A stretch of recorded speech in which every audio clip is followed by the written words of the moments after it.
Hey Wolfpack, and welcome back. I hope you all are doing well throughout all the stuff that's happening right now. It's been a very long week for me, but I'm feeling a little bit better today. With that said, why don't we jump into the stories? Tonight, we're doing 3 scary cult stories. With that said, whether you're sitting around a campfire, on the night shift, or even laying in bed, let my voice soothe your nightmares.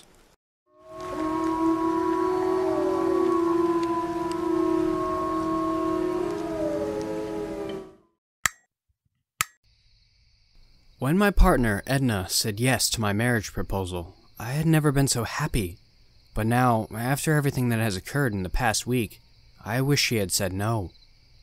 I was really excited for that day, until Edna told me that the wedding had to be in the village she grew up in on a specific day, and that none of my family could attend. I was annoyed by this, and tried convincing her otherwise. But she said that this was the only way we could get married. I gave in eventually, because I loved her too much to break it off. The wedding was to take place on the night of the 21st of December, the longest night of the year. In Edna's culture, this was the only time you could get married. I had also never met any of her family before. In the early hours of the 20th, we drove northwards to the edge of the dense forest. We were driving up a dirt track into the forest until it came to a dead end. "We're here," Edna said.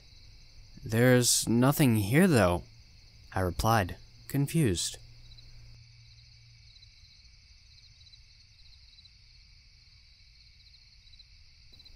Edna began undressing. "Wait, what the hell?" I exclaimed. Edna explained to me. "We can't bring anything from the outside world to the settlement, so we'll have to walk up naked." "No frickin' way," I replied. "Please, babe, for me. It's the only way." I reluctantly complied. We walked completely naked and freezing through the forest for about 3 hours, until out of nowhere several people in black hooded robes emerged and surrounded us. They were all armed with some sort of weapon, such as daggers, axes, and even scythes. Just as I began to panic, Edna spoke. "I wish to see my father and the high priest." The hooded men escorted us to a large round clearing in the forest with a few hundred small wooden huts. The locals glared at me from the huts with a hostile demeanor as we walked through. We were taken into the largest hut where Edna's father and the high priest were waiting. "You wait out here while I talk to father and the high priest. Everything is going to be fine," Edna told me reassuringly. I still didn't like it. The whole feeling of the place made me a bit uneasy. But it was too late to go back by then. I thought I might as well get it over with. After a little while, Edna came back out and smiling, and I was summoned into the hut to speak to Edna's father. Edna's father was a tall middle-aged man with a long black beard, which was starting to go gray. He wore a black robe like the other men and showed little emotion to anyone. "So, you wish to marry my daughter?" he asked, calmly. "Yes, sir, I would," I replied with confidence. "Normally, I wouldn't let outsiders come here, but Edna tells me I can trust you. Can I?" "Trust me with what?" I asked. "Now that you have seen our settlement, you will have to stay here for the rest of your life. We cannot be exposed to the outside world under any circumstances. Is that understood?" he explained. I was speechless. He became much more aggressive in his approach. "Now listen here, boy. If you ever attempt to leave this place, we will hunt you down and kill you before you reach civilization again. Now go. The ceremony will begin tomorrow when the sun sets." I decided to play along with it. What do I wear?" "Nothing. Don't worry about the ceremony. The high priest will do most of the work."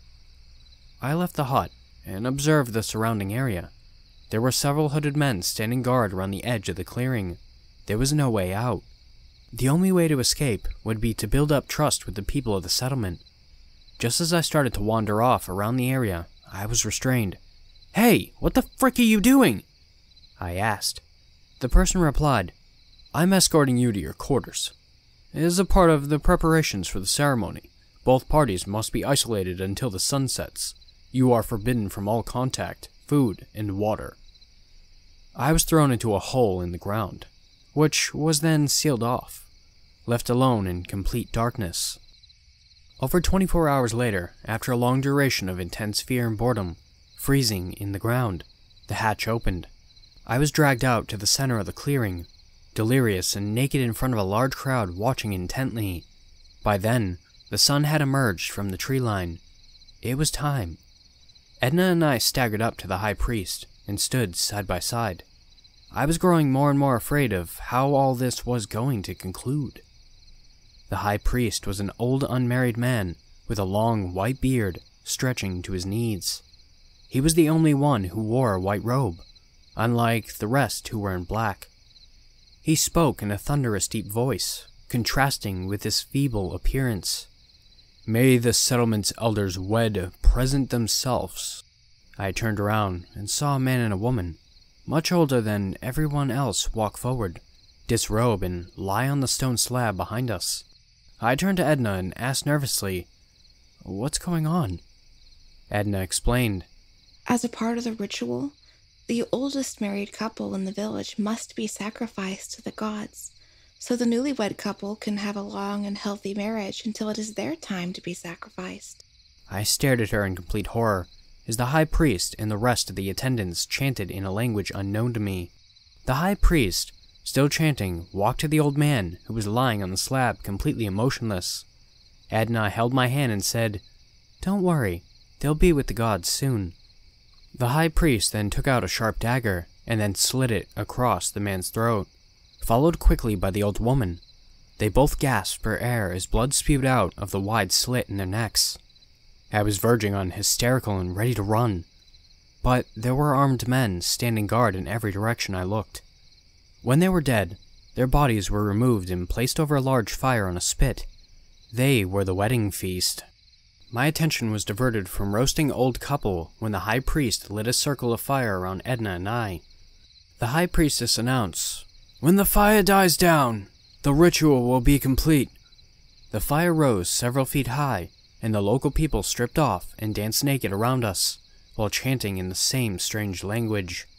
Despite the fire being so blisteringly hot, I was still shaking from fear. The image of a silhouette dancing with firelight flickering on them disturbed me.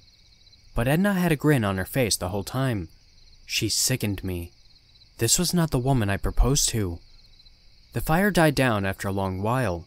We stepped out and everybody cheered. The priest spoke up. "Now, before we feast, the newlyweds must consume the hearts of the dead." The hearts were cut out. I was given the old man's heart. Edna devoured the old woman's heart without hesitation, while I just stared at it. "Go on, boy, eat it yourself, or we'll force it down your throat whole," Edna's father pressured. I had no choice. The heart was revolting, and I gagged several times, but I managed it eventually. When I was finished, the high priest made another announcement. "Now once we have feasted, the newlyweds will consummate their marriage on the slab where the elders were sacrificed." I had just begun giving up on all hope until the armed men gave up their guard and joined the feast. Everyone was drinking heavily and feasting on the elderly couple's roasted corpses. They were all in good cheer and trusted me enough by then for me to make my escape. I noticed the high priest had left the sacrificial dagger on the stone slab. I grabbed it and ran back the way I came. I heard them chasing me not far behind. When I reached the edge of the clearing, a hooded man emerged out with an axe and swung at me. He just missed, and I took my chance and stabbed him in the gut with the dagger. I had not been drinking, so I had an advantage over the others who were quite far behind. I ran for hours in what I thought was the right direction, falling over and running through the shrubbery, getting cuts and bruises all over my body. I was exhausted. I heard the men catching up with me quickly, but in the distance was a dirt track. I sprinted up the track, and to my relief, the car was not far away. I remembered we had left the key under the car, so I searched the ground hastily as they caught up. I found the key and got in the car. Edna's father appeared and fiercely smashed open the window with his axe and grabbed my neck. "You fool! I told you what would happen if you ran." And at the moment, I grabbed the sacrificial dagger and stabbed the underside of his chin. He groaned in agony as I started the car and reversed out. One of the men leaped onto the car and tried to break through the windshield with his scythe. He failed as I turned around quickly, throwing him off. I drove faster than I have ever before, not looking back once. After a short while of driving, I pulled up at a gas station, walked in, and collapsed at the door. The police were called and I was sent to the hospital to be checked out. Eventually after I recovered from my state of shock, I told the police everything. They found the clearing, but the settlement had been burnt down to the ground. There had been a mass suicide, with hundreds of bodies still burning in large bonfires when they arrived. This experience torments me in my sleep every night. Though I know that things will get better, I will never get over how the woman I loved was a part of a sacrificial, cannibalistic cult, and how I almost joined her.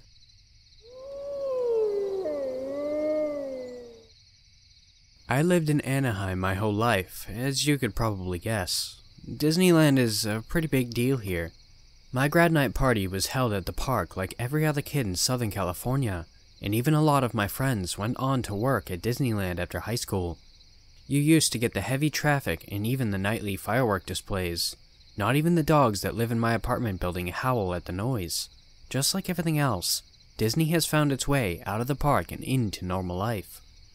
When the governor of California declared a state of emergency for the virus, not even the House of Mouse was exempt. On the night before Disneyland closed, I watched from my apartment balcony as the closing ceremony ended with more than its usual number of fireworks. I'll never forget seeing the night turn into day for that moment, nor will I forget the cheers and screams of the patrons who stayed to watch. The last day was record-breaking, but that's not why I won't forget. It's because it was the last time I've heard sound coming from the park. 2 months into the lockdown and Disneyland was still quiet. The company has tried to reopen a couple of times by now, but the lockdown continues. The quiet was actually a bit unsettling at first. For the first time in my life, there was no band music blaring, or tourist and Mickey ears in the fast food places around town. The light traffic would be a relief if there was anywhere to go. Social distancing wasn't really a challenge for me because my job as a coder kept me at home anyways. However, even 2 months of self-quarantine would make me even start to feel stir-crazy. I needed to get out, but the only other place I could go was Walmart. Then, the other day, I was scrolling through my newsfeed when I saw an article on aerial shots of Disneyland. Sleeping Beauty's castle wasn't nearly as magical looking as it did in the commercials. Galaxy's Edge looked like the abandoned movie set of a forgotten Star Wars movie. The only thing that was maintained was the Mickey Mouse face in the lawn at the entrance. Then, I had an idea. Back in college, I was really into urban exploring and would regularly go out with friends and explore old buildings around Southern California. Mostly, we snuck around abandoned factories in LA, and once checked out some dilapidated motels by Salton Sea. It's been about 6 years since I've graduated, and once my friends and I lost interest in it as well as the rest of my friends, we stopped. We've moved on to other things since then. Last I checked Facebook, one of them was really into growing succulents. I decided that I was gonna hop the fence in Disneyland and have a look around. I could only take a few pictures and post them online. The best of all, still social distance. I planned to do this last Saturday and jump the fence behind Adventureland. I figured that because the fence behind it is somewhat wooded, so if there are any security guards patrolling the park, they would be less likely to see me coming from there. On Saturday morning, I packed a small backpack of essentials, some snacks, water, gloves, and a first aid kit, and I was ready. I'm not exaggerating when I say that I live that close to the park. The downtown Disney district was just a short bus trip away. From there, it was straight ahead to Adventureland. When I found the chain-linked fence, I threw my backpack over it and then climbed over myself. I was now in Disneyland. I had the whole park to myself. I couldn't believe how quiet it was. Not even the ambiance music was playing. I threw rocks into the water near Jungle Cruise, walked around New Orleans Square, and looked in the windows of the gift shops. When it got warm in the middle of the day, I took off my shirt and took a dip in the water near Tom Sawyer's Island. I spent the entire day going from land to land, taking pictures with my phone and taking in the sights. You'd think it would get boring after a while, since rides and attractions weren't open, but it didn't. There was plenty to see. Ducks in the pond, cats running in and out of bushes. and even making a game of finding hidden Mickeys. Even though I lived by the happiest place on Earth, I rarely got the chance to go even when it was open. I was going to make the most of this time. Around dusk, I had just finished exploring Fantasyland and was heading towards Main Street, USA. I knew I had to leave soon before it got dark, but this was the one part of the park I hadn't checked out yet. However, this was where it started to get weird. Throughout the day, I hadn't seen a single security guard, hadn't heard a single sound that was made by me. But now, I started to hear the sounds of chanting. I should have turned the other way right then, but I was curious to who else was in the park, especially right before nightfall. From Fantasyland, you know you've reached Main Street when you see the statue of Walt Disney holding Mickey Mouse's hand. That's where I saw, standing in a circle around the statue, were figures in black hooded cloaks. They faced within the circle towards the statue with their heads down, so I was able to quickly hide in some bushes before anyone could notice. I took a risk and crawled closer, while still remaining in the bushes. Now I could see the statue from the side. With their heads down, I couldn't tell what they were chanting. What was this? A cult meeting? A satanic ritual? I've read about many rumors online, from Disney cults to Uncle Walt being a devil worshipper, but I never took them seriously. At this moment, I was racking my brain for every conspiracy theory I'd ever heard in my life to piece this scene together. Finally, one of the hooded figures entered the circle and went up to the statue. They raised their hands to silence the crowd.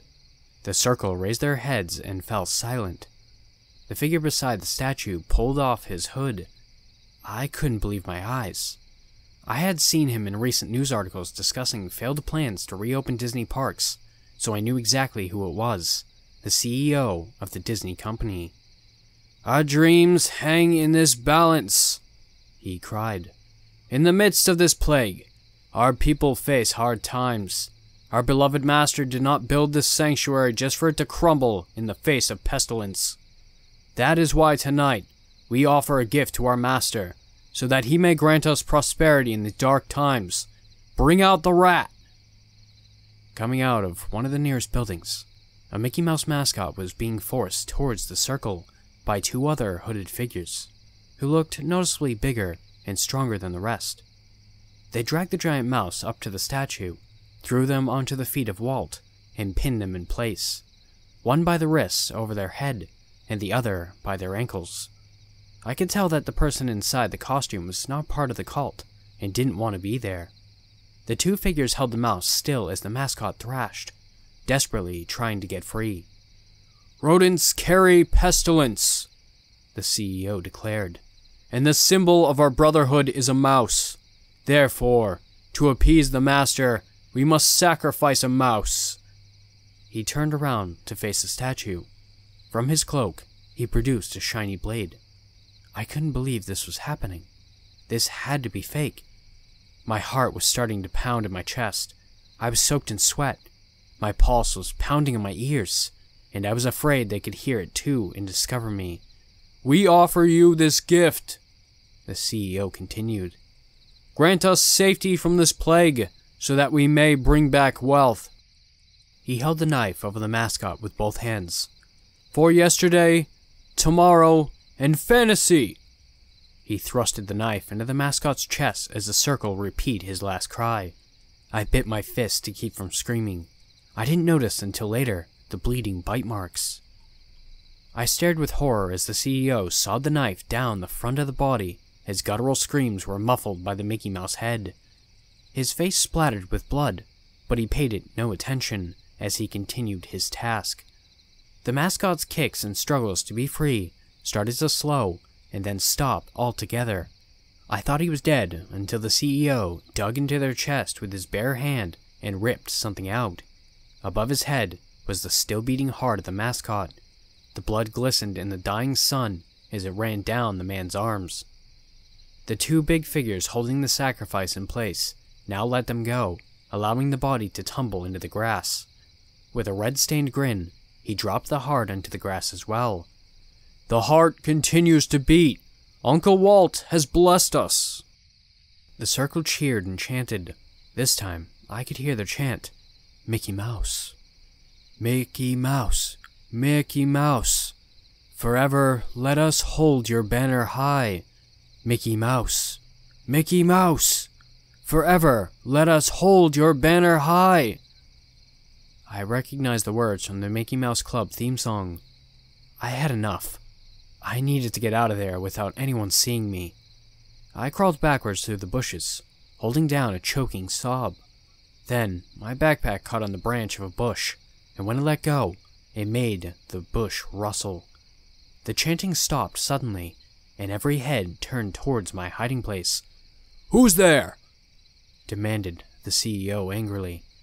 I panicked. I leapt up and sprinted away from the main street towards Tomorrowland.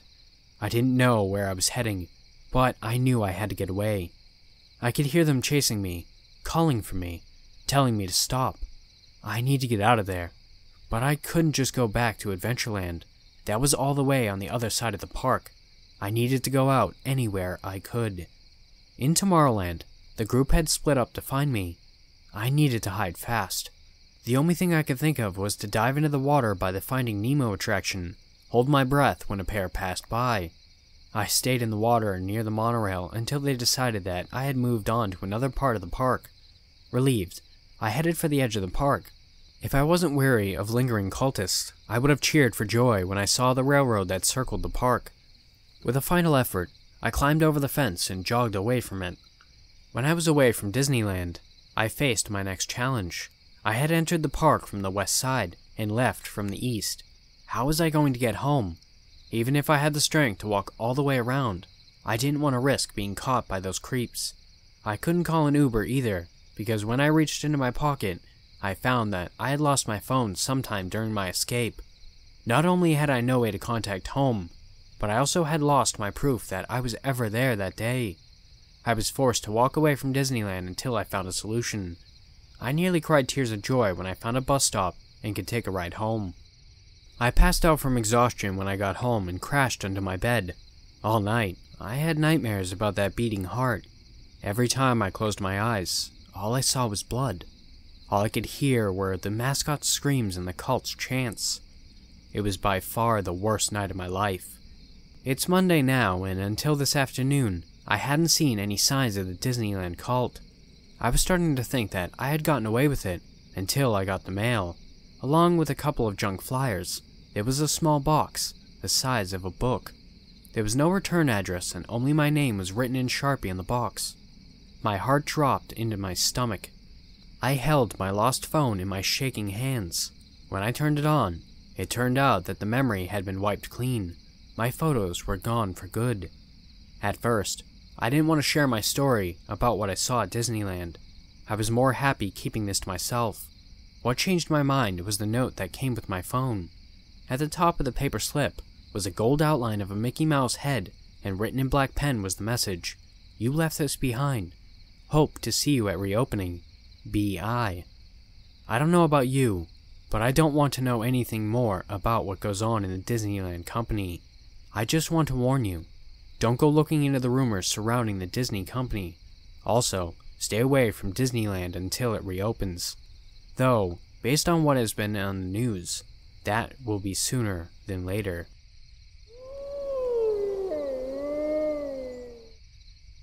I met my girlfriend, Catherine, about 2.5 years ago. We worked in the same office building and would bump into each other from time to time and have a chat. After going back and forth for a couple of weeks, talking during lunch and coffee breaks, we started dating. I fell in love with her early on. She was a kind, compassionate, and humble person, and always seems to radiate this positive energy that would make even the gloomiest person smile. Now, one important aspect of Catherine's life was her religion. She and her whole family are a part of a religious group called the Followers, which is short for the Followers of Prophet Martin. I've never heard of it, but whatever. These days, it's like there's a new religion popping out every day. It's never really raised any concerns with me, because she never was judgmental or vindictive to others, regardless of their beliefs. At least, not that I knew of it. Now, the one thing I was skeptical about was that they zealously followed a human prophet who was supposedly able to communicate with God. But ultimately, I didn't care as long as it didn't cause any issues between us, like not being able to have sex before marriage, etc. She respected my beliefs and I respected hers. About a month into dating, I met her parents. Catherine was, in every sense of the word, a reflection of her parents, kind, hospitable, and treated me like their own family member right from the start. So was the day when I started having some serious doubts about dating an overly religious person. "So, Catherine tells us you met at work." The dad smiled while we were sitting at the dinner table. "That's right, we work in the same building, and—" "Here comes dinner." Catherine's mom waltzed into the dining room, setting down a platter with roasted chicken and potatoes. "I hope you enjoyed the dinner." The father spoke again. "We usually try to eat frugally out of respect to Prophet Martin, but tonight's a special occasion." I gave him a vague smile. "Let's pray so we can start eating," Catherine said, and before I realized what was going on, both my hands were grabbed, Catherine on one end and her mom on the other. All three of them held their heads down with their eyes closed, so I did the same. "Thank you for putting this food on our plates, Lord, and thank you for sending Prophet Martin to lead us to salvation. Without him, we would be lost sheep in the dark without a hand to guide us. Take our lives instead of his and protect him, Lord." This last sentence was repeated by all three family members in unison, and then they started eating. Obviously, I was a little freaked out by this prayer, but decided not to give it a second thought. "You said you usually eat frugally, so what do you usually eat?" I asked, putting a piece of chicken into my mouth. "Depends," the father spoke, not looking up from his plate. "Food is expensive these days, and we try to cut back on the expenses, so that we can donate to the prophet." Again, I was a little shocked, but also appalled at this statement. I looked at Catherine a bit confused. "That's right. The mom interjected. We give 20% of our income to the prophet." I was speechless. The family must have noticed my dumbfounded reaction, so the father decided to jump in and change the topic. "Are you religious, Henry?" I was still shocked at the previous statement, so all I could do was open my mouth dumbly. "I am not, actually. I mean, I was never baptized or anything, but I'm not an atheist. I just don't have a religion, I guess." "Well, sweetie, maybe you could join us in our church meetup this Sunday?" The mom happily suggested. I think that's a great idea," the father said. "We don't expect to convert you to our religion or anything. We just want you to see what it is we do. What do you say?"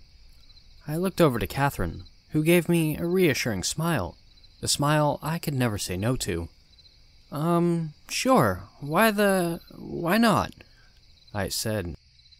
Needless to say, I was not very happy about going to a church, especially not one like the followers.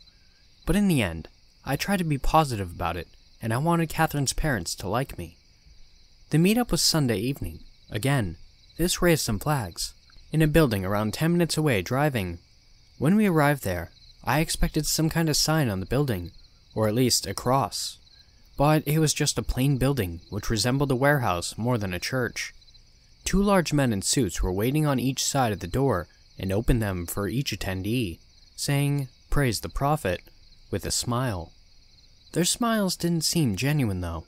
They were guards, and their job was to keep order of the place. Were they guards, and their job was to keep order of the place? I shook it off and proceeded to go inside. The interior, however, was set up like a cathedral, with rows of seats and a stage at the far end. There were already dozens of people seated, mostly families. This put me at ease a little bit. Catherine, her parents, and I took a seat at the far end of the bench. "What do I need to do?" I asked Catherine, who just told me to follow what everyone else was doing. "Attention, everyone!" A short man in a black gown appeared on the podium after around 10 minutes. "Prophet Martin has arrived." Everyone in the room stood up in unison and raised one hand, putting the other on their chest, bowing their heads. I quickly stood up and did the same, raising my head slightly in order to see what the fuss was about. The slim man in his 40s walked into the stage. He was wearing a blue shirt with a tie, and his hair was neatly combed. He had a genuinely kind look on his face. I can't describe it, but there was some kind of charm radiating off of him even before he spoke. "My children!" He spread his arms, speaking with an authoritative, yet kind tone. "I am pleased to see you in such large numbers here today. God is happy to have you here." He motioned with his hand for everyone to sit. I looked around and saw that everyone had an expression of bliss on their face. One middle-aged woman was muttering something like, "Bless you, prophet." "Having you all here fills me with joy beyond explanation," Martin continued. "No matter how difficult your hardships out there are, you will have earned your place with me next to God if you follow the instructions provided by me, instructions which were gifted unto me by God himself. Cast away your ailments with your inhospitable outside world now, because with the word of God, I will heal you." "Praise the prophet! Praise God!" Everyone chanted in unison 3 times. Martin put his hands together in prayer, and his Amazing Grace started playing from a source I could not locate. As soon as the music started, I was filled with a sense of tranquility which I hadn't ever experienced before. The next 20 minutes or so were spent singing and quoting certain things from the scriptures, and despite barely understanding anything, I immensely enjoyed the whole experience. And then Martin continued speaking. "I did not ask for this life. I never was a leader. But this was God's plan.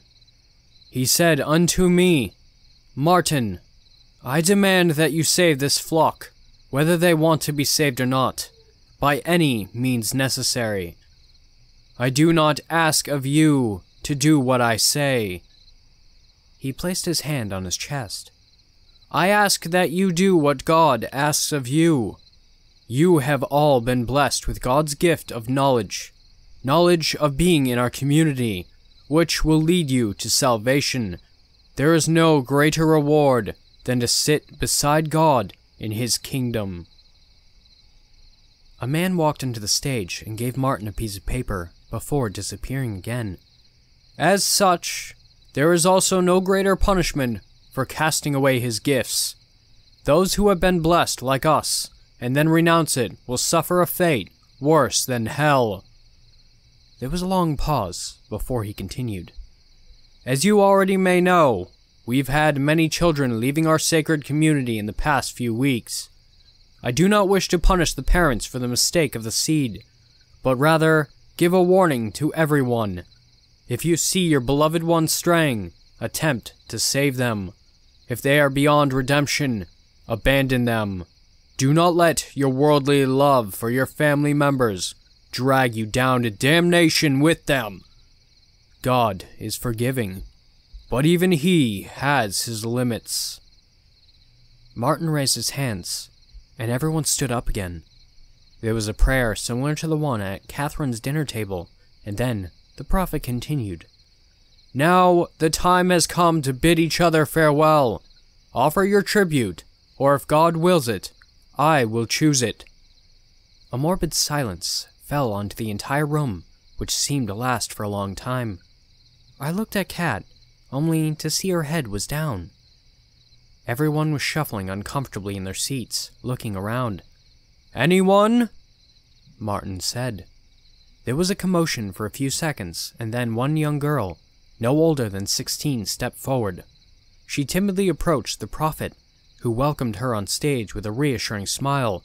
"What is your name, child?" he asked. "Helena," the girl responded, looking down at her shoes. "Helena," Martin repeated, gently pulling her head up by the chin. "What we do here is God's work. You understand that, right?" "Yes, Prophet Martin," the girl responded. The prophet turned to the people and said, "It was a blessing having you all here today. Go now in peace, and continue to do God's righteous work." Everyone stood up and lined up in front of the stage. Martin greeted everyone by hugging them and saying something which I couldn't hear. I wasn't happy about hugging this guy, but decided to suck it up. When the time came for me to be greeted by Martin, he looked at me, stunned for a moment, but in a good way, and then he smiled. "Welcome, child. Thank you for coming here." He shook my hand, not too firmly, but not too softly either. I squeezed harder and gave him a stern look. I was determined to let him know that he can't sway me with his words. He leaned in, unaffected by my apparent hostility, and whispered to me, "We are really happy to have you here today." I tried to pull my hand away gently, but he held it firmly. "Do come again next week," he said with a somewhat different, more sinister tone as he finally let go of my hand and took a step back, still smiling. I nodded, and right after moving away, he enthusiastically greeted Catherine. "Thank you for coming today. Bless the prophet," one of the guards said to me on our way out. After a few minutes of small talking with Catherine's acquaintances in the parking lot, we decided to grab dinner, so we parted from her parents and entered my car. I saw one particularly luxurious car driving away from the parking lot. "That's a nice car," I commented. "That's Martin," Catherine said. "He must be really rich from all the donations," I said, to Kat's disapproval. We drove off in silence. "What was that?" I asked her while we were driving. "That tribute thing." "Oh." She looked uncomfortable. "Every week Martin chooses one girl to lay with that night." I laughed, and then I saw that she was dead serious. I was so shocked that I almost ran the red light. "Wait, you're joking, right?" She kept staring at me. "Catherine?" "It's God's will."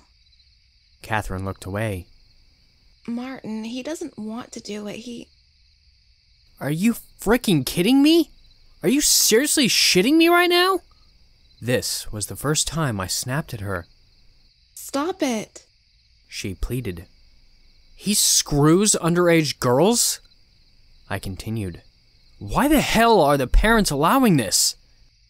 "Henry, That's wrong! Catherine, you can't convince me that it's God's plan. What the hell?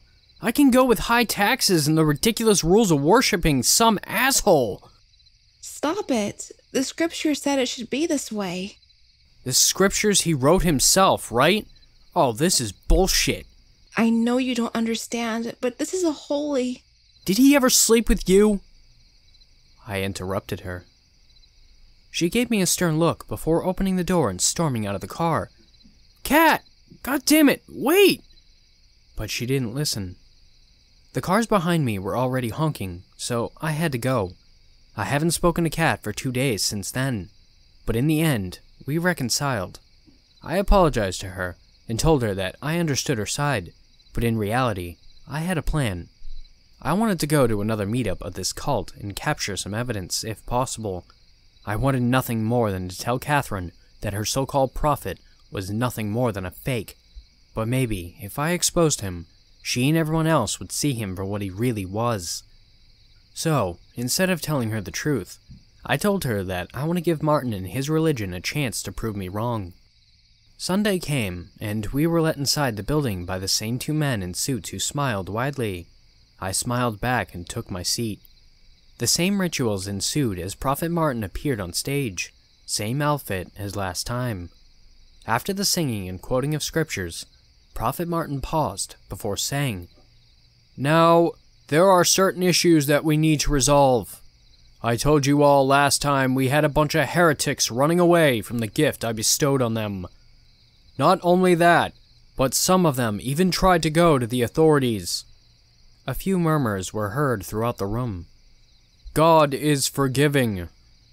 Martin spread his arms, as some large men brought in 2 children, a boy and a girl on stage, and forced them on their knees. "But I am not." "Michelle?" A man stood up from the crowd, and it was obvious that this was the girl's father. "Michelle, what did you do?" "She ran, Arthur. She ran. Just like sweet Jerry here." I I could see more people standing up now, visibly panicking. "Michelle, why?" the father cried.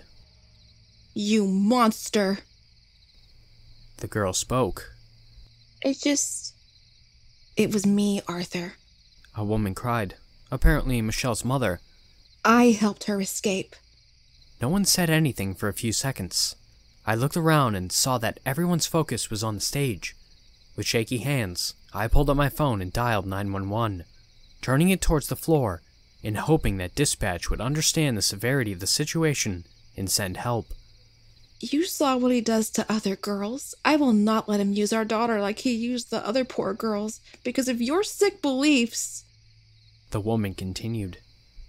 You went against the prophet? Behind my back? The father turned to the prophet. Prophet Martin, I beg you to absolve me. I had nothing to do with this. I beg you.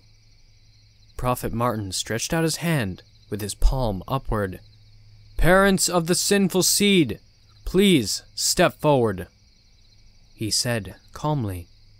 Reluctantly, the 4 parents climbed on the stage and stopped in front of Martin, visibly distressed and shaking. I glanced at my phone and saw that the call was ongoing, but couldn't speak into it out of fear of being seen by the other cult members. One of the men who held the kids down took out a knife and gave it to the prophet. At this sight, the mother started weeping more hysterically. Come on, come on, come on, I kept thinking as this whole thing was unfolding, and my heart threatening to jump out of my chest. You can still save yourselves, Martin said. It is too late for your children, but there is still time to save yourselves. Prophet, please, Arthur pleaded. We can still save them. They are just children. No, my child. Martin put his hand on Arthur's shoulder, offering the knife to him. They failed you. They failed God. Only death can redeem them for their sins, and your own. I love you like a brother, Arthur. I don't want to do this, but I want you to be in heaven beside me and God himself. Don't you want that for yourself? He nudged the knife towards Arthur. With a stern look on his face, Arthur looked down to the weapon and started crying harder, while Martin stood unshaken, never blinking and never moving his gaze away. I'm sorry. I can't. Arthur shook his head. Forgive me, prophet. Slowly, but deliberately, Martin lowered his knife and nodded. I forgive you, he said, and plunged the knife so quickly into Arthur's neck that it took me a moment to process what was happening. I forgive you, my child. Martin plunged the knife into his neck again and again. There were screams, and Arthur and the floor beneath him were already covered in blood by the time his dying body fell on the floor. More guards rushed in to restrain their remaining parents. I forgive you, Martin cried, stabbing the now lifeless body over and over. You monster! Arthur's wife cried hysterically, fighting against the guards' restraints. The other parents were on their knees, one praying, and the other begging Martin not to punish them. There is nothing more disgusting than weakness. Martin wiped the blood-stained blade on Arthur's now motionless body and slowly stood up, returning the knife to the guard, ignoring the pleading parents. Get these sinners out of my sight! More guards rushed in and ushered the parents and children out of the room. Martin continued, You all know that God is just, but also demanding. You obey him, you will receive the ultimate reward. But you refuse, and this is the outcome. God does not tolerate betrayal. Martin looked in my direction, and my blood ran cold from his piercing gaze. I looked down at my phone, and then I felt a firm grip on both of my arms, and I was tackled on the ground before I could even realize what was going on. Get the hell off me! I yelled as my phone was pulled from my grasp. We have a snake in the garden. Bring him here, Martin said, and the 2 guards from the door took me to the stage as the onlookers cussed at me. I was forced on my knees in front of Martin, who knelt down so that he was inches away from my face. "He was calling the police, Prophet," one of the guards said, covering the phone speaker with his hand. "Thank you, Robert." The Prophet sighed, as his gaze was fixed on me. "End the call and give him back his phone." By now, I was scared more than I've ever been in my life. This psycho just killed a devoted member of his cult in cold blood, so I could only speculate what he was going to do with the likes of me. "I understand your anger, child," he spoke with false compassion in his voice. "I cannot forgive you just yet, but one day, when you return to me, I will." "Go screw yourself!" I figured if he was going to kill me, pleading wouldn't change anything, so I decided to spite him. The Prophet leaned and put one hand on my shoulder as he whispered into my ear. "In 2 years on this exact day, you will lose a loved one, and when you do, I will welcome you back and absolve you of your sins. God has plans for you." "You're gonna let me go?" I calmed down and asked, "What makes you think I won't go to the police?" "Then do so." The Prophet leaned back and smiled. "You cannot harm us. We are God's children." He stood up, and I realized he was giving me the pass. The guard gave me back my phone and helped me up. I turned around and started towards the exit. Everyone in the room was judging me silently, everyone, including Catherine. I thought about screaming at them, demanding to know how they can support this violence and indiscriminate murder, but I knew it would be in vain. Martin had very devout followers, and nothing could change their minds. I opened the door and looked back one more time. Everyone was still staring at me. I glanced at Catherine, only to see her face devoid of any emotions or expressions. I'll never forget that look. It's as if all the love for me had vanished in an instant. I stepped outside and closed the door behind me. I beelined out of there and straight to the police. They didn't believe me at first, but when I finally convinced them that there are people in danger, they went to the address that I gave them. They later told me that there was a religious meeting in the building, and that nothing was out of the ordinary. Even Arthur's family was there, and they confirmed that Arthur himself was on a business trip. When I insisted that Arthur was killed by the Prophet, they threatened to have me detained if I continued to cause trouble, so I dropped it. That was the first and last time I tried to expose the followers of Prophet Martin. I never contacted Catherine again. I was about to send her a goodbye message and delete her from all of my media, but she actually blocked me before I had the chance to do so. I never saw her at work either, and never dared to ask around. Not long after that, I met a different girl, and we got engaged eventually. 2 years after the followers' incident, on that exact date, she died in a car crash. I didn't forget about Prophet Martin's warning. No, I just thought he was a nutcase and didn't bother paying too much attention to it. In the end, my fiancé was killed by a speeding driver. The perpetrator wasn't even drunk or anything. The witnesses say he just started speeding up all of a sudden. Needless to say, I was devastated. I spent a long time grieving and even contemplated my own death. And then, one day, I ran into a person who was handing out flyers. The paper had a picture of a very familiar face. You guessed it, the Prophet. Underneath the picture, it said, "The followers of Prophet Martin, meetings every Sunday at 9 p.m. I smiled at the irony. The same 2 guards from 2 years ago opened the door and welcomed me with warm smiles. They couldn't have forgotten me, right? Regardless, I smiled back and entered. I heard that same song from 2 years ago, Amazing Grace, and I was instantly filled with some sort of euphoria once again. Everyone turned to me, but not with judgmental looks this time, but rather welcoming smiles. Prophet Martin was on stage, facing me. He motioned for me to come on stage. When I did, he embraced me and whispered, "Welcome home, my son." That last story was definitely one of my favorites so far. If you liked his story, don't forget to check out his book that will be in the description down below. Thank you.